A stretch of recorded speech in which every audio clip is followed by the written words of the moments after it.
বন্ধুরা দেখো, আমি ভোট দিতে চলে এসেছি আর এসেই তো মাথা গরম। লাইনের অবস্থা দেখে আর কি প্রচণ্ড পরিমাণে রোদ, দাঁড়ানো যাচ্ছে না। আর এই যে দেখো হালকা হালকা মেঘ করছে আকাশে, রোদ প্রচণ্ড। আর ওইদিকে দেখতে পাচ্ছ সবাই দাঁড়িয়ে আছে লাইনে, এই স্কুলের মাঠ। এই যে দেখো সবাই লাইনে, আমার আগে এতজন দাঁড়িয়ে আছে, এই দেখো সবাই।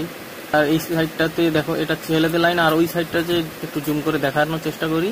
এই যে দেখো ওই সাইডটাতে মেয়েদের লাইন আর জেন্টস লাইন আমাদের এইদিকে। আর এটা হচ্ছে আমাদের চন্দ্রপুরি মুরাইমান হাই স্কুল, যেখানে আমি পড়েছি ক্লাস 8 অবধি। আর ওইদিকে দেখো, ওইদিকেও একটা বুথ, ওইদিকেও ভোট হচ্ছে।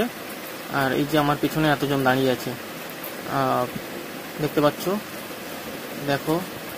আর এই যে স্কুলের মাঠ, ওই যে দেখো আমি জুম করে দেখাচ্ছি, ওই দিকটা হচ্ছে, ওইটাতে আমরা ভোট দিতে ঢুকবো। আমার সামনে দেখো এখনো এতজন দাঁড়িয়ে আছে, দেখো। তো আধ ঘন্টা দাঁড়ানোর পর দেখো একটুখানি লাইনটা এগিয়েছে।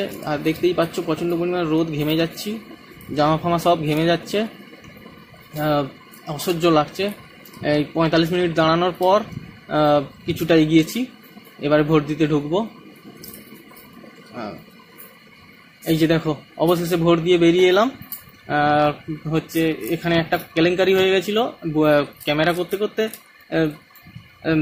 সিকিউরিটি গার্ড বকছিল, তবুও ক্যামেরা করলাম। এই যে দেখো অনেকে দাঁড়াতে না পেরে সব বসে গেছে, কেউ কেউ লাইনে দাঁড়িয়েছে। এবারে আমার বেরিয়ে এসেছি, বেরিয়ে যে দেখো আমি বাইকের কাছে বাড়িতে যাব এবার। আর তোমরা সবাই কমেন্ট করে জানাও কে ভোট দিলে আমার মতন এরকম লাইনে দাঁড়িয়ে, কার কার এত কষ্ট হলো। আমার তো খুব কষ্ট হয়েছে। টাটা, তো বাড়িতে গিয়ে আবার দেখা হচ্ছে। তো ফাইনালি বাড়িতে চলে এসেছি। দেখো আমার বাড়ির লোকেদের ভোট দিতে দিতে সবার খিদে পেয়ে গেছে, তো মশলা মুড়ি কেনা হলো, আমারটাও ওখানে আছে, আমিও খাবো।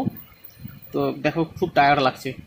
আর তো এখনকার মতন টাটা, দেখা হবে আর পরে কোনো ভিডিওতে। ভালো থেকো।